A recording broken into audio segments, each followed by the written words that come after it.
down the court, just like I'm the king on the microphone. So it's Dr. J and Moses Malone. I like slam dunks and taking it to the hoop. My favorite play is the alley-oop. I like the pick and roll, I like the give and go, cause it's basketball of Mr. Curtis Blow.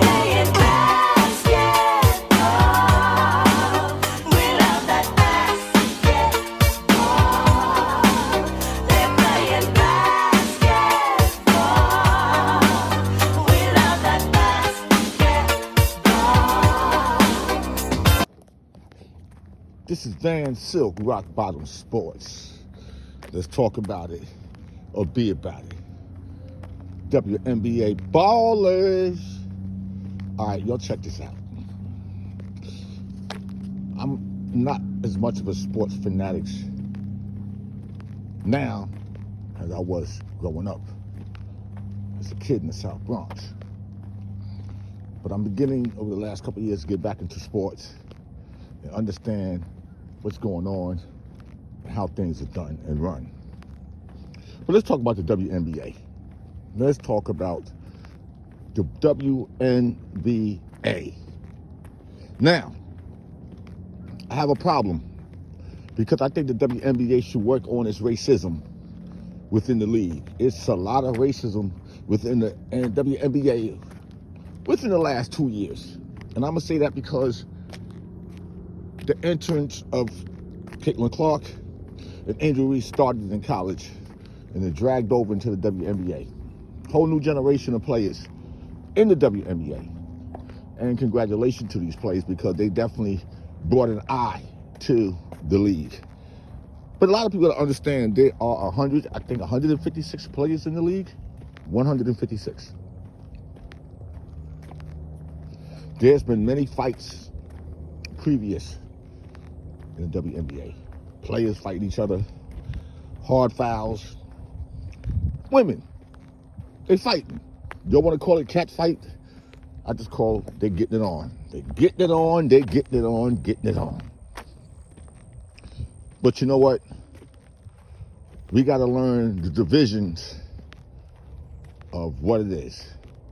And I go back as far as the inception of the WNBA because I represented a few players back then when they didn't have no contract, they had no union. A coach could fire a player. You know, thanks to Tora Suba, who came out of Virginia, same college as Dawn Staley. She played for the Charlotte Sting and eventually got traded to Houston Comet. And a few other players that I dealt with. But here's the problem in the WNBA. Today, now, why is it when a black player gets into a situation with a white player, or even when they just get into a fight, they're called thugs? But just go back and look at one particular player in the WNBA, and I'm going to call this out right now. Sophie Cunnigham has been in more altercations on court than anybody else in the WNBA, and she's considered an enforcer. Now, where do they do that at? Okay? Let's just take the play on Marbury. Even though the play go back to Marbury and Caitlin Clark, Cunningham came down with a football tackle. Now she's an enforcer. But when Kennedy Carter hip checked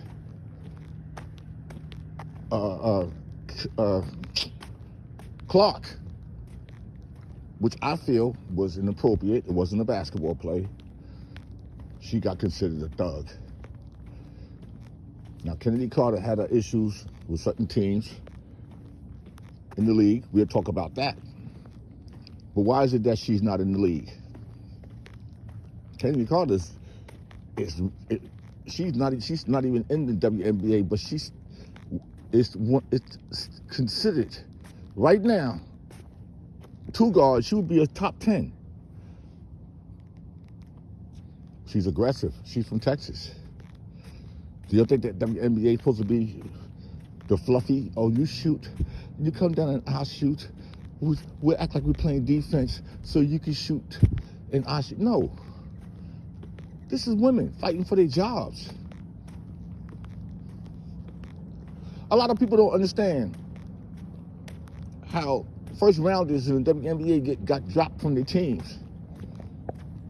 Second rounders in the draft, they get dropped. They don't have the security like NBA players. It's still a lot of crap going on in the WNBA. But I'm definitely against how WNBA is treating Kennedy Carter, because she's a qualified player, overqualified, still be in the league at the age, 26? Seeing so many girls get put on teams and Carter can't. Or they can't control her temper. But God damn, I'm going to say this. Caitlin Clark has to be dragged off the court how many times a game, arguing with the officials? She gets into situations that she creates and she walks away like Mary Poppins. Only thing is that Mary Poppins has an umbrella. Aaliyah Boston has taken over many times for Clark and her stuff. But this is not about Caitlin Clark. This is about, you're black and I'm white and I'm a thug and you're an enforcer. You're congratulated and I'm not. Basketball is a game. Yes, you have fights, altercations. You got players that have been fouled, bloody nose, all kind of things. Fights, you're looking at it. But yet, they get labeled a thug. Well, if Kennedy Carter's a thug, so is Sophie Cunnigham. So is Marbury. Everybody got somebody on their team that will do something. But we don't call out the bullshit, the flopping. You can't tell a referee, come here, come here. I'm gonna call Sue. We know what you're talking about. Caitlin Clark. The NBA is gonna live with her and live without her. Let's just get that straight. Hopefully, the Indiana Fever could trade her to the Sparks or the Connecticut on a team that need help and can build it around her and let her shoot all day. Because the Indiana, I think they're at a point where, nah, we're not gonna mess up what we have. Because a lot of players don't want to go to Indiana. They don't want to go there. You bring Kennedy Clark to the Fever, they might have to let a guard go. But Kennedy Clark can play small forward. She definitely can get you 15, 20 points a game. She plays defense. But why not sit here? All these coaches they have on these teams, if you think that Kennedy Carter is a problem, then you know what? Dennis Rodman got way more issues. But he played the game. He came to work. That's all it is. I come to work. And I feel it's unjustly fouled the way Carter, at her young age, cannot be in the WNBA. And I think this needs to be looked at. Why she's banned from the WNBA. Because she is banned. I don't think there's a team with balls enough to say, hey, I want her on my team because she could add. You think she wouldn't want to come off the bench? Hey, as long as you finish the game, that's all that counts. Because right now,